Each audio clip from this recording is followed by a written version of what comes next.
Welcome back to another video, Shaman J. So thank you to all the haters. People who stopped by my last video on the CyberTruck and told me how much of a horrible person I was and everything I said. I appreciate you stopping by.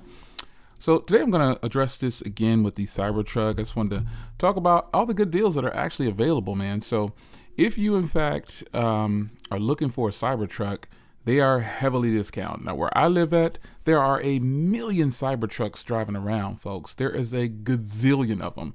So let's uncheck this 5-year savings here, because that's not the price we want. And then look at this pricing. These are the prices of these Cybertrucks.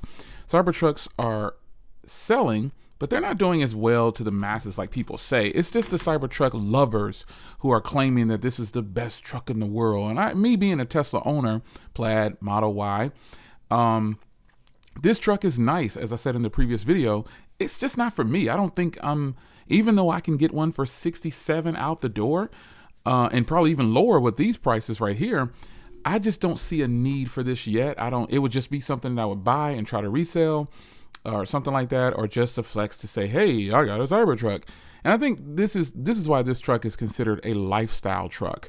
You can use it for a lot of things, but I just don't see the appeal of excitement like at the same level as other people.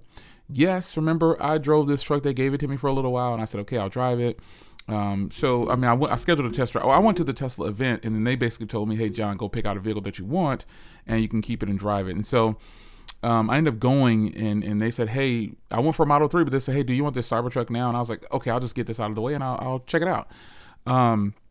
They did end up giving me a Model 3 as well for a little bit longer, but I'll get to that in another video. But the Cybertruck is a cool truck, folks. I think you guys who love these Cybertrucks need to get out of your feelings.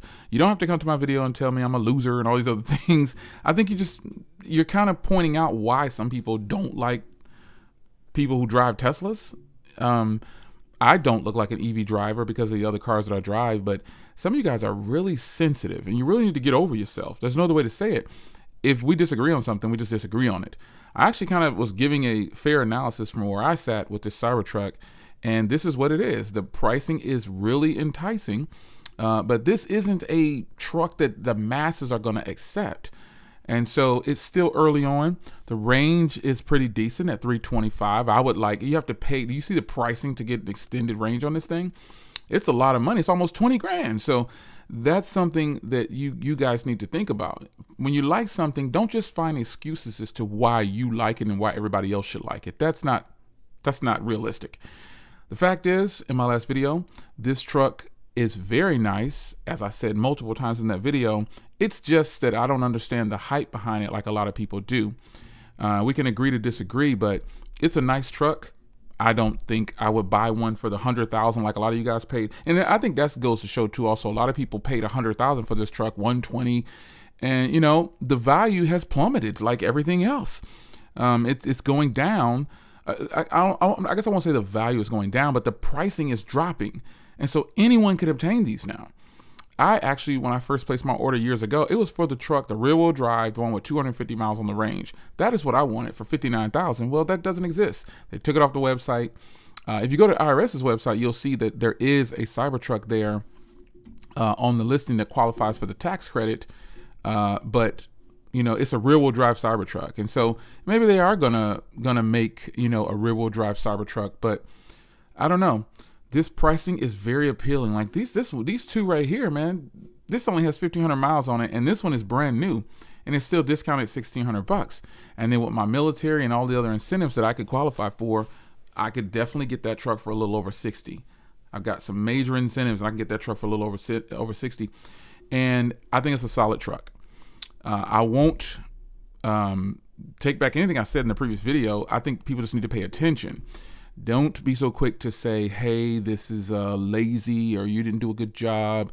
Just because you are so head over heels for this truck, it is not the best looking truck on the road. It's far from it. You either hate these trucks the way they look or you love them. While it's not an ugly truck per se, it's just not the best looking truck on the road. There are far more trucks on the road that look much better than this and cost a lot less. But the truck is here. It's a nice truck, as I stated before.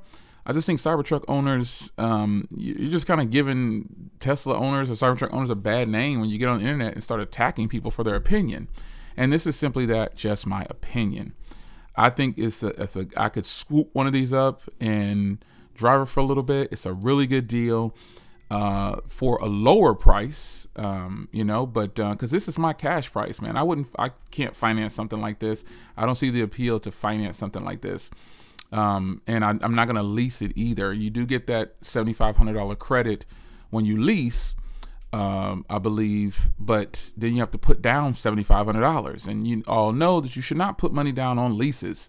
It's just not smart. If you're leasing a car, you don't want to put money down. But nonetheless, the cash price for me is a really good cash price, but I'm not in the market for a Cybertruck. But I did go check it out because, hey, I had canceled my original Cybertruck order after seeing it in person, and I was like, nah, I'm a pass. And I'm glad I did, because one thing I don't hear Cybertruck owners talk about is their frustration for paying so much up front, and then now they're a lot cheaper in price. They're a lot lower in price. Yeah, this truck to me is just a cool factor. Either you don't like, when I see these all the time where I live, and one of my neighbors I think has one, and it's just nothing fancy about it. If you don't wrap it right away, it's hideous. It's got this fingerprints all over it. It's incredible. So it will behoove you to, for sure, wrap this thing. So that means you need to set aside at least another $5,000 to $8,000 just to change the color on it to make it appealing to drive. You don't want to keep washing it every day with fingerprints. So yeah, the Cybertruck that I drove the other day, it's a nice Cybertruck, but like I said, I think more people focused on me saying that I just wasn't as excited about it, I wasn't impressed, and they just were in their feelings because they owned the Cybertruck or they like the Cybertruck, and they just can't fathom that another person might not like it as much as they do. It's just that simple. So use the link in the description and grab your Cybertruck and get one of these at a little bit of discount on it. So it's your man Jay. Hope you guys enjoyed the Cybertruck. Cool. It's not that cool.